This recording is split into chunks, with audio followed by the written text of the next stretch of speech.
नमस्कार सभी दर्शकों का स्वागत है फिर से हमारे चैनल में। वैसे तो जवाहरलाल नेहरू विश्वविद्यालय मतलब जेएनयू हमेशा सुर्खियों में रहता है कुछ ना कुछ विवादों के वजह से। अभी फिर से एक बार छात्रों की राजनीति गर्मा गई है और इसका कारण क्या है, इसके बारे में हम जरूर चर्चा करेंगे।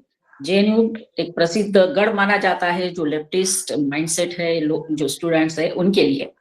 तो आइए हम आमंत्रित करते हैं हमारे आज के विशेष अतिथि सुप्रीम कोर्ट के lawyer advocate Pankaj Joshi sir को। Sir, thank you once again, आप हमारे साथ जुड़े। जी, नमस्कार मैडम और आपके सभी व्यूअर्स के लिए बहुत-बहुत नमस्कार। सर, जेएनयू में हाँ अभी कल या परसों ही ये घटना है कि उनके कुछ स्टूडेंट्स को जेएनयू के प्रशासन ने निलंबित किया है, वो भी 1 साल के लिए। तो सर, इसका क्या कारण है और सर ये जो स्टेप उठाया है वो कितना असरदार साबित होगा? हुँ, ये जो घटना जो है ये 21 नवंबर 2025 को हुई थी और इस घटना में जो जो एक वहाँ की जो लाइब्रेरी जो थी doctor B R Ambedkar central library, तो उस लाइब्रेरी की एंट्री गेट पर जो भी फेशियल रिकॉग्निशन टेक्नोलॉजी होती है एफआरटी के तहत जो मशीन जो होती है, उस मशीन के साथ तोड़-फोड़ हुई थी और इसके अलावा वहाँ पर जो जो छात्र जो थे, उनको मारा-पीटा गया था, जिसमें और जब सिक्योरिटी गार्ड ने रोकने की कोशिश की थी, तो 2 महिला गार्ड्स थीं, उनको चोटें आई थीं, उनका खून बहा था और इसके इसके उसमें वहाँ जितने भी कैमरा थे और वायर थे, उन सभी को तोड़ दिया गया था। तो इस तरह से जो लगभग जो 20 लाख रुपए की जो लागत से जो वहाँ पर जो पूरा उसका जो खर्चा था, वो सारी चीज़ें जो थीं, वो खराब हो गई थीं। तो इस तरह जो वहाँ की जो सार्वजनिक संपत्ति थी, उसका जिस तरह से इन लोगों ने नुकसान किया और वहाँ जो एकेडमिक जो भी वहाँ पर जो कार्य चल रहा था, उसमें जिस तरह से बाधा डाली, इसके कारण यूनिवर्सिटी प्रशासन ने एक्शन लिया और उसमें जो भी लोग हैं, उनमें ये सभी पीएचडी के स्टूडेंट हैं, सीनियर स्टूडेंट हैं और इनमें से 4 तो जेएनयू स्टूडेंट यूनियन के पदाधिकारी हैं, वर्तमान पदाधिकारी हैं, जिनमें गोपिका बाबू और अदिति मिश्रा वहाँ की president, Sunil Yadav general secretary, Danish Ali joint secretary और नीतीश कुमार जो स्टूडेंट यूनियन के पूर्व प्रेसिडेंट। इस तरह से ये 5 स्टूडेंट लीडर हैं, जिनमें से 4 वर्तमान के पदाधिकारी हैं, एक एक भूतपूर्व प्रेसिडेंट हैं। तो और जो जब इनके ऊपर जब जाँच बैठी प्रॉक्टर कमेटी रहती है, तो जब इनकी इंक्वायरी हुई तो उसमें आया कि अदिति मिश्रा और गोपिका बापू ने जो तोड़-फोड़ हुई थी, उसका नेतृत्व किया था और दानिश अली और नीतीश कुमार ने जो पैनल्स थे, उनको तोड़ दिया था और गोपिका बाबू ने तोड़े हुए पैनल्स पर खड़े होकर फिर उकसाने वाली एक भड़काऊ जो स्पीच थी, वो दी थी, नारे लगाए थे, जिससे कि जो लाइब्रेरी का जो माहौल था, वो सारा खराब हो गया था और आप समझ सकते हैं जिस तरह से वहाँ जो एक तरह से जो माहौल हो जाता है, खास करके लाइब्रेरी जैसी जगह का, तो वो उसके कारण अब जब प्रशासन ने इन पर कार्रवाई की है तो 2 सेमेस्टर जो हैं विंटर और मानसून अब विंटर तो एक तरह से निकल ही चुका है, तो उसका थोड़ा-सा ही पार्ट रह गया है। खास करके एक मानसून सेशन ज़रूर है कि उसके लिए इनको जो है रेस्ट्रिकेट कर दिया है और लगभग 20,000 रुपए ईच ईच स्टूडेंट इस तरह से ये इन पर जो है वो फाइन लगाया गया है। तो जी। ये इस तरह से ये जो घटना है वो हुई है। Yes sir. तो सर ये जो घटना हुई और इसके बाद प्रशासन ने जो भी कार्रवाई की है, इसके खिलाफ एक अभी ये लोग बोल रहे हैं कि हम आंदोलन करेंगे, प्रोटेस्ट करेंगे। वो तो स्वाभाविक है सर, ये लोग क्या प्रोटेस्ट करने के लिए तो आगे आएँगे। लेकिन महत्वपूर्ण बात ये है सर कि ये लोग जो है डॉक्टर बाबा साहेब अम्बेडकर जी का नाम लेकर राजनीति करते हैं, संविधान खतरे में है, ये नारे देते हैं, उनके नाम के ऊपर जो लाइब्रेरी है वहीं पे तोड़-फोड़ कर दी। देखिए, ये जो डेमोंस्ट्रेशन जो हो रहा था, ये निश्चित तौर पे अ, आप किसी के लिए भी आरोप लगाएँ और कुछ भी कहें, जो लेफ्ट विंग के यूनियन के जो ल ये जो स्टूडेंट हैं, इस तरह से ये अ, अब उसमें क्या इनको आपत्ति हो सकती है, ये तो मेरी समझ से बाहर है कि अगर उन यूनिवर्सिटी में किसी को ही। हाँ सर। हेलो। जी, आप मुझे। जी, हाँ, आ रहा है सर, आवाज आ रहा है आपका। जी। अगर जो स्टूडेंट यूनियन के जो लेफ्ट विंग है जो है लेफ्ट विंग की ये जितनी भी यूनियन है, अगर ये उनको रोकना चाहती हैं कि बाहर से कोई स्टूडेंट ना आए, तो ये और क्योंकि अगर प्रशासन जिस तरह से जो है वो एक्शन लेने के मूड में है, तो वो तो इसीलिए है कि उन्होंने जो वहाँ पर जो इस तरह की ये जो मशीनें लगाई हैं, उसका उद्देश्य यही है कि जो स्टूडेंट जिन पे आई कार्ड है या जो कॉलेज के स्टूडेंट हैं, वही उसमें एंटर कर सकें। कई बार यूनिवर्सिटी के कैंपस में देखने आया है कि बाहर के जो स्टूडेंट रहते हैं, तो उनकी जो है एंट्री हो जाती है और कहीं न कहीं वो भी वहाँ का पार्ट बनते हैं, तो इस कारण ये मशीनें लगाई गई हैं। अब उनका विरोध किस तरह से ये कर रहे हैं, तो ये समझ से बाहर है। और उसमें इस हद तक ये कार्रवाई करना कि वहाँ पर जो है पूरा तोड़-फोड़ कर दें और पूरा वहाँ के जो सिस्टम है, पूरी उस लाइब्रेरी का जो माहौल है, उसी को खराब कर दें। तो जब हुई है और इसमें जो है पुलिस कंप्लेंट भी हुई थी, हम्म। तो ये 5 दिसंबर को इनके खिलाफ एफआईआर भी कुंज पुलिस स्टेशन की सेक्शन 3 में एफआईआर हुई थी। 24 3 और 3 यस। तो इसमें जो डैमेज डैमेज हुआ है, पब्लिक प्रॉपर्टी एक्ट जो 1984 है, जो प्रिवेंशन ऑफ डैमेज है, ठीक है? तो इस ये भी इंटरेस्ट जो सेक्शन 3 है, वो भी एप्लीकेबल होता है। तो दिल्ली पुलिस ने इनके लिए जो नोटिस है इन 5 स्टूडेंट को, वो भी सर्व किए थे।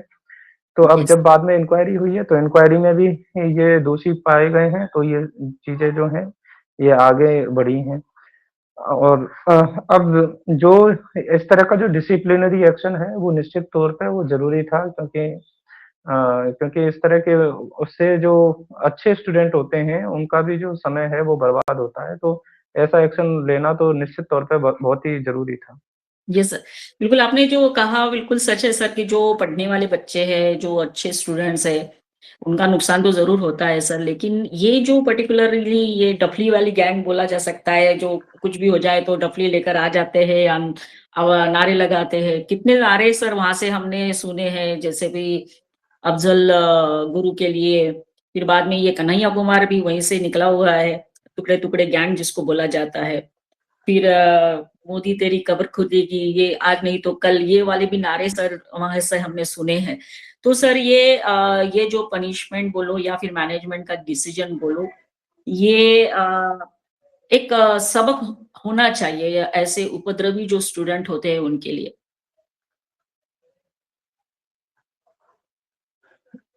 देखिए कहीं न कहीं इस मुद्दे को थोड़ा-सा हमें गंभीरता से लेते हुए एक बड़े लेवल पर भी लेके जाना चाहिए। हम्म। क्योंकि जहाँ पर जो इस तरह की छात्र यूनियनें होती हैं, उनका कहीं न कहीं दुरुपयोग अधिक होता है, जो वरिष्ठ इनके जो भी राजनीतिक दल होते हैं उनके द्वारा। तो कहीं न कहीं हमें इस बात को गंभीरता को लेके समझना होगा कि विद्यार्थियों को हम विद्यार्थी बने रहने दें। तो कहीं न कहीं इस बात को हमें समझना होगा कि जो यूनिवर्सिटी में जो काम असल में होता है वो पढ़ाई का होता है। और अगर कहीं किसी को इस तरह की लोकतांत्रिक किसी को डेमोक्रेटिक वे में अगर आगे जाके राजनीति में जाना है या बढ़ना है, तो कॉलेज में कोई कॉम्पिटिशन वो सारी चीज़ें हो सकती हैं। लेकिन कॉलेज के परिसर को ही एक तरह से चुनावी अखाड़ा बना देना, ये कहीं न कहीं इस बात पर भी वरिष्ठ लोगों को समझना होगा, बुद्धिजीवियों को सोचना होगा कि हमें इन सारी चीज़ों से छात्रों को अलग रखना चाहिए। यस। क्योंकि देखने में आता है 12वीं क्लास तक जिन अध्यापकों का बच्चे सम्मान करते हैं, कॉलेज में जाते ही जब वो देखते हैं कि कॉलेज का कोई एक जो भी लीडर है वो अ, टीचरों के साथ मतलब सम्मान की बजाय एक तरह से उनसे इस तरह से जब एरोगेंस वे में जब बात करते हैं, तो वो भी सदमे में आ जाते हैं कि किस तरह से जो है यहाँ यूनिवर्सिटी का या कॉलेज का क्या माहौल होता है।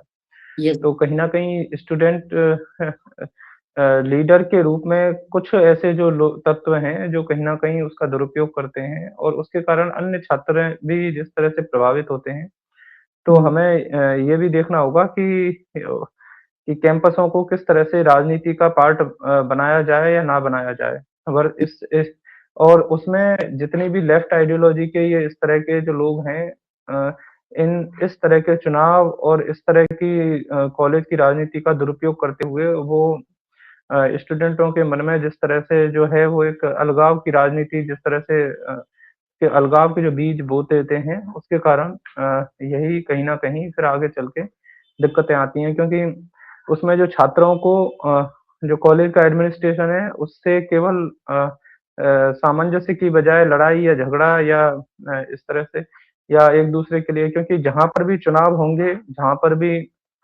अ, वहाँ पर जिस तरह से एक-दूसरे के लिए घृणा, नफ़रत और हिंसा अधिक से अधिक हो जाती है, तो चूँकि कॉलेज का कैंपस एक छोटा कैंपस होता है, तो उसमें एक-दूसरे के स्टूडेंट के साथ कहीं न कहीं ये हमेशा एक डर बना रहता है और उसमें जो पहले से ही जिन परिवारों में जो जानते हैं कि राजनीति का क्या पार्ट होता है क्योंकि अधिकतर तो विद्यार्थी ऐसे होते हैं जिनके परिवारों का राजनीति में कोई पार्टिसिपेशन ही नहीं होता है। तो वो जब इन सारी चीज़ों को देखते हैं तो उनका जो है वो भी इस तरह से देख पाते हैं कि वहाँ का माहौल क्या है और ज जब इस तरह की जो लेफ्ट आइडियोलॉजी के जो संगठन हैं, वो जब इसमें आगे देखते हैं कि क्योंकि वो तो उसको अपने उपयोग अपना जो है अपने फ़ायदे के लिए अपने उसके करते हैं। तो कहीं न कहीं इसके कारण जो है वो जो भी इलेक्टेड यूनियन है तो उसका जो है जो भी डेमोंस्ट्रेशन हो रहा है या कहीं भी जिस तरह से हो रहा है और ख़ास करके ऐसी यूनियन है जो कि प्रधानमंत्री जी के लिए खिलाफ बोल रही हों, देश के गृह मंत्री के लिए खिलाफ बोल रही हों, देश की अस्मिता के लिए ही खिलाफ बोल रही हों, तो फिर तो कहीं न कहीं ये सोचना ही होगा कि हम कितना कठोर से कठोर एक्शन ले सकते हैं। और और इसमें कुछ मीडिया की न्यूज़ों में ये भी आ रहा है कि दूसरे जो छात्र संगठनें हैं, वो भी अब इस समय उनसे भी ये सहयोग लेने की कोशिश कर रहे हैं। तो कहीं न कहीं जिस तरह से ये जो लड़ाई को इस तरह से बना देना चाहते हैं कि स्टूडेंट वर्सेस एडमिनिस्ट्रेशन, तो उससे एक जो बड़े लेवल पे जो माहौल है वो फिर उस यूनिवर्सिटी पर ही उस यूनिवर्सिटी का ही माहौल फिर खराब होता है। Yes sir.